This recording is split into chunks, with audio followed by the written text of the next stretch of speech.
আদালতের রায়ের 1 মাস পর ইঞ্জিনিয়ার ইশরাক হোসেনের মেয়র ঘোষণা করে গেজেট প্রকাশ করল নির্বাচন কমিশন। এর ফলে মেয়র হিসেবে দায়িত্ব নিতে তার আইনি বাধা কাটল। এদিকে ইশরাক হোসেনের মেয়র পদে দায়িত্ব গ্রহণের বিষয়ে বিএনপির অবস্থানও ইতিবাচক। এতে সম্মতি রয়েছে দলের ভারপ্রাপ্ত চেয়ারম্যান তারেক রহমানেরও। বিস্তারিত নাবিল জাহাঙ্গীরের রিপোর্টে। 2020 সালে অনুষ্ঠিত ঢাকা দক্ষিণ সিটি কর্পোরেশন নির্বাচনের ফল বাতিল করে বিএনপি নেতা ইঞ্জিনিয়ার ইশরাক হোসেনকে মেয়র ঘোষণা করে গত 27 মার্চ রায় দেয় আদালত। এর 1 মাসের মধ্যেই রবিবার ইশরাক হোসেনকে মেয়র ঘোষণা করে গেজেট প্রকাশ করল নির্বাচন কমিশন।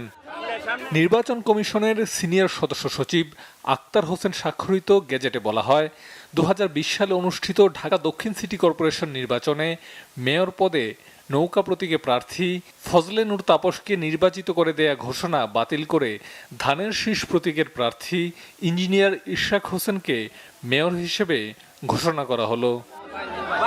গেজেট ঘোষণার পর ইঞ্জিনিয়ার ইশরাক হোসেনের মেয়র পদের দায়িত্ব নিতে আর বাধা রইল না। তার মেয়রের দায়িত্ব নেয়ার বিষয়ে বিএনপির ভারপ্রাপ্ত চেয়ারম্যান তারেক রহমানও সম্মতি দিয়েছেন। ইশরাক হোসেন সাহেব হচ্ছেন একজন তরুণ পপুলার লিডার অফ বাংলাদেশ। এখন কোর্ট জনগণের ভোটের অধিকারের পক্ষে রায় দিচ্ছে, এইটা যত দ্রুত কার্যকরী করা যায় এটাই উত্তম। তো এখন এই ইন্টারিম সরকার এখানে বাধাগ্রস্ত করবে, এটা তো ভালো চোখে কেউ দেখবে না।